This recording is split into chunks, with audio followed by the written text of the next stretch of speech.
Hello, welcome to Freebie Friday, a new segment where I look at a free game each week on Steam. This is The Eyes of Dr. Kautzmann.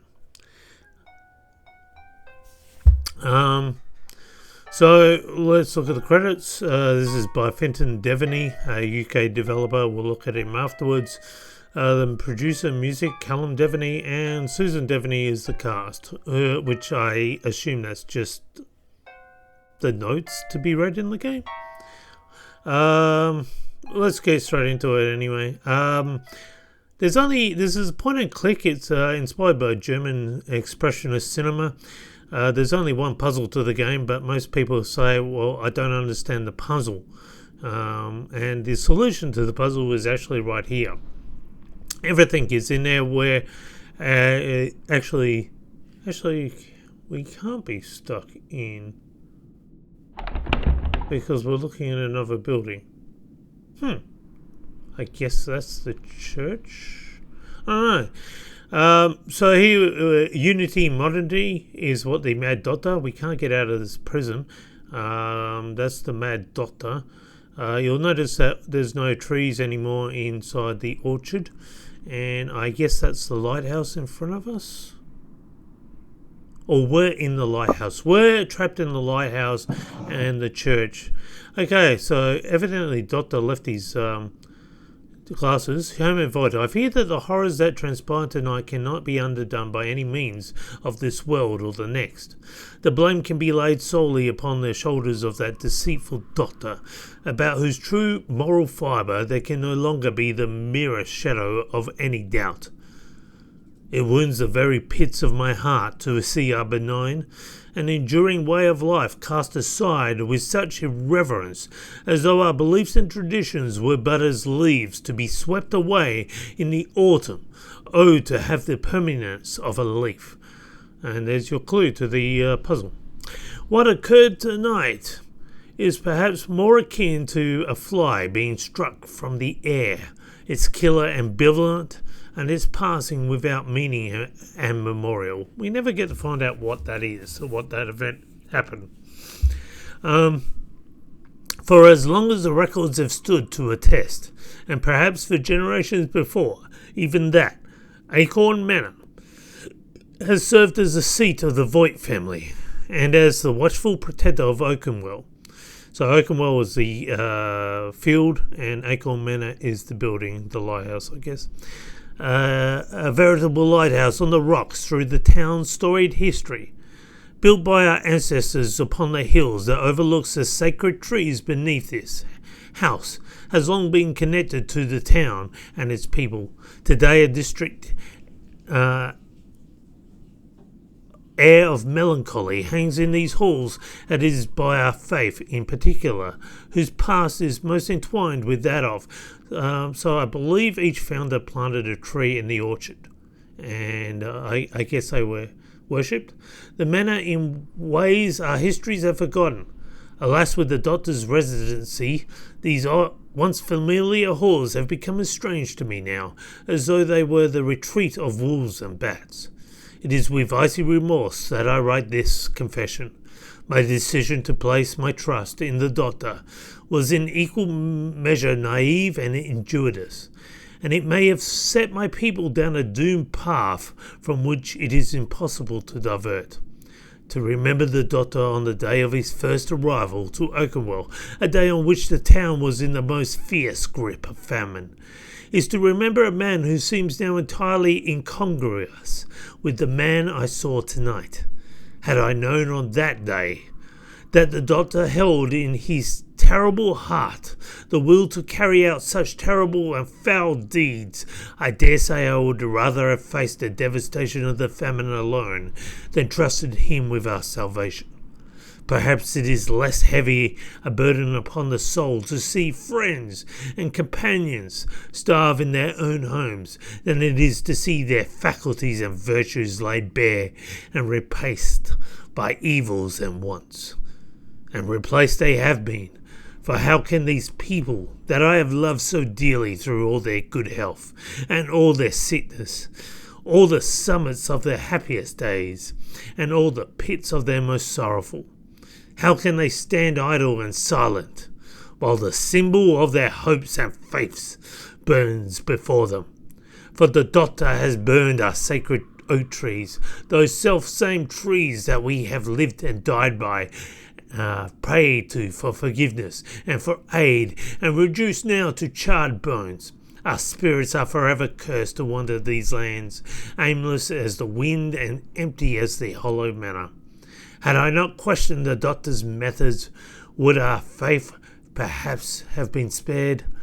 These thoughts also echo through my mind and the minds of my people alike, and I cannot be certain if the feelings of guilt that prey upon me should be heeded, or if they are some part of the doctor's machinations which are intended to harden the hearts of the masses against me. Whatever the case, it is difficult to believe that the people might stray from the doctor's role for them.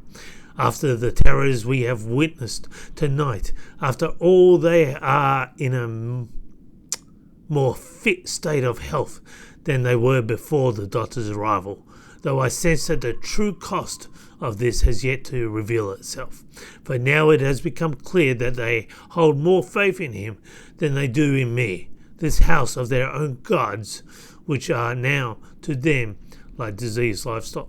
So we are I guess one of the founders that was in the Oakenwell Manor that overlooked the paddock or the orchard of trees.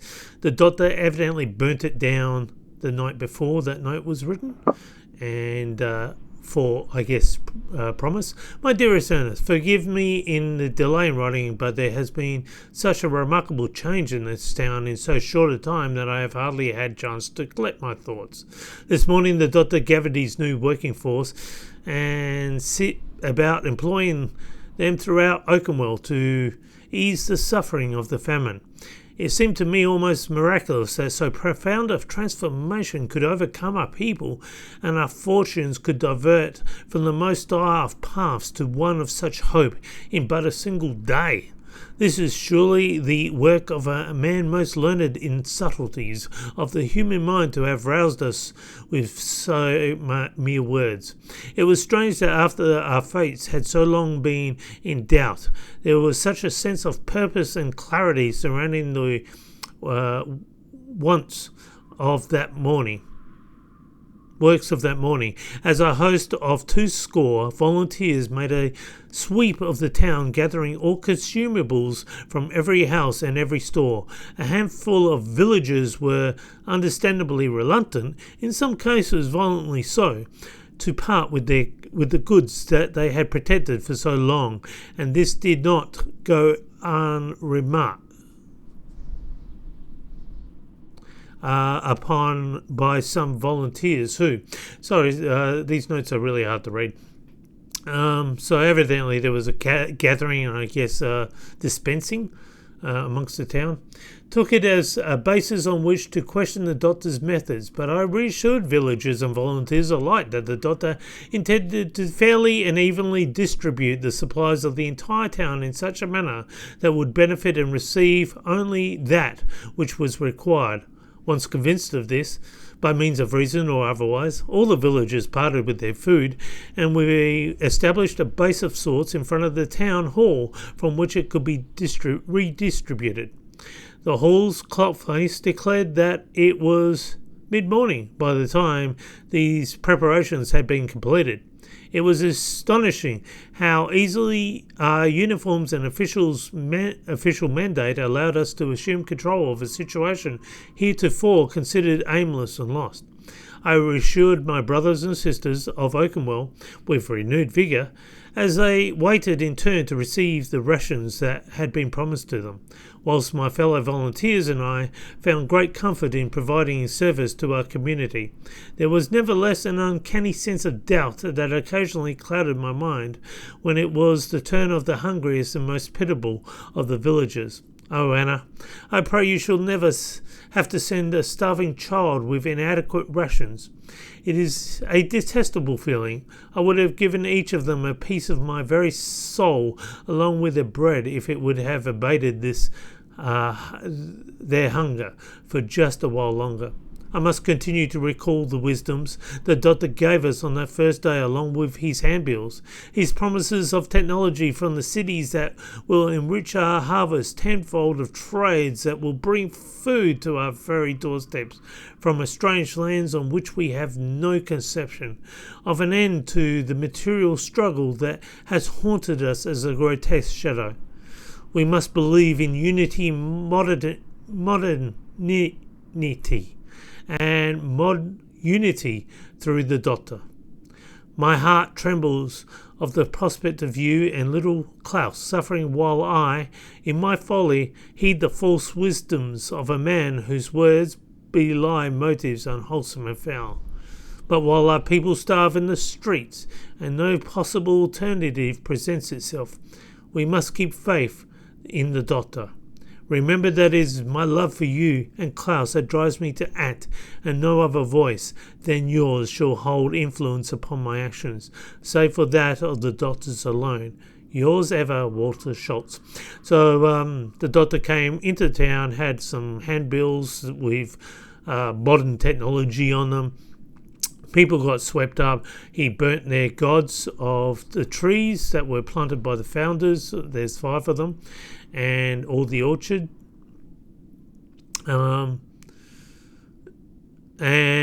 Took stock control and dispensed among the townspeople rations. That's all we know, which isn't essentially evil. My dearest, a change in spirits has overcome this town, though I fear it is not for the better. It is as though the wind has taken us a sudden change in direction, and we must bend under its new course, lest we break in our stiff reluctance. It is my dear hope that you can see as plainly as I the folly in relying upon a vampiric madman who lies hidden in his lair while people suffer without. I felt it imprudent enough that you volunteered to stand beside the doctor as one of his hounds. But to abandon your family in times as harsh as these seemed plainly cruel and unbefitting your temperament. I implore you to return to us, if not for my own sake, then for that of our Hildy, who has begun to lose strength in her belief that her father will ever leave that cursed manor. When she gave you that gift, the day you locked yourself away with the doctor, it was in the trust that you would always keep it near your person, and its melody would provoke a remembrance that you would play on your heart and recall you to us. Thought she could doubtless never give you voice to these motives.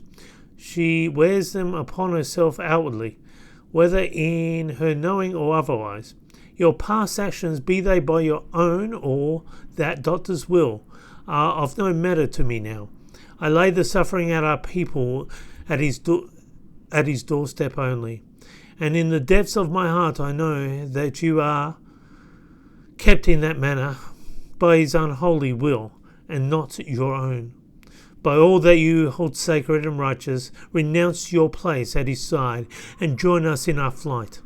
Perhaps we may begin our times anew in a place less wretched than this, for I can no longer bear to live in the shadow of that manor and its ignoble inhabitants. So, Frauder Bauer. So, the person trapped in the room that we are, the wife and daughter has left the town for a better place. Evidently after burning the trees, I guess they locked themselves away in this manner, both the doctor, but the doctor's gone out where we seem to be stuck in this place. There is a secret place. The founders put when they put the trees in, they put a code which is 5. which is a really silly puzzle. I'll explain how I would have padded it. We're evidently getting more crazy here. Isolation makes a mockery of one's faculties. Though he knows this only too well, time has become that most slippery and ill-defined of things. The only rock in a sea of unknowing is the certainty that every passing moment brings me closer to the day of his arrival. And what then? Perhaps it is better to feign madness than to suffer whatever fate he keeps reserved for those who do not conform to his monstrous ideals. Though how could any fate be worse than mine own? To be trapped in this hideous place with naught but the merciless wind for company that howls against these walls by day and whispers dreadful thoughts to me by night. This recess provides me only sanctuary, for perchance he is not aware of its existence. The mechanism here must be connected to the inner workings of this place, and if the gods are good, it will prove the key to my escape. But alas, the combination eludes me. I have searched every inch of this accursed room to no avail. If indeed this contraption is unknown to him, surely its combination must also be beyond his knowledge. Though likely the foremost thought in his minds, or whosoever built this place, I dare say the secret of the combination is now lost and buried deep in the hearts of this town's founders. But perhaps there is no combination, and the lock is merely a device to further torment and deceive me, designed by his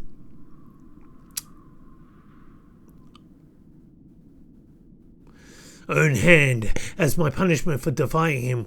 Whether this is the case or not, I feel I must continue my search, for the notion that this room is without escape would so utterly defeat my soul that I fear I would not have the will to rise and meet the day any longer. I leave this note in the hope it may be found by the one who falls foul of that madman in times to come. The thought that there will come a day when I am no longer the sole occupant of this prison gives me some solace, but for now I continue to await his judgment in silence. Kautzmann. So the code was by the founders who planted the trees. He searched a combination inside the room, could not find it, is all the clues. I think the developer could have actually padded the code. So if you look through the telescope, if the founders had etched a symbol on each tree, and if the notes here had the combination number of each symbol, then it would have padded the code. And that's the end of the game. That's all that's on offer at the moment. Whether it will be continued, I don't know. I mean, it looks good. The story is there in such a short period. Was the doctor's promise of modern technology, was it real? Was he a madman, or was he right in burning, the ancestors' pseudo-scientific belief in ancient, magical trees? Really, texts are barely readable in some of the notes is the biggest complaint. And what's the other? Didn't finish. This was a thoroughly confusing experience, and now I feel like I need a nap. I like that review. And a lot of people just couldn't understand the puzzle. It's not a really great puzzle. These are the assets of. So he's actually created his own assets, which he sells. And this is the developer from the UK, a young student. Well, that's it. Until next time. Bye for now.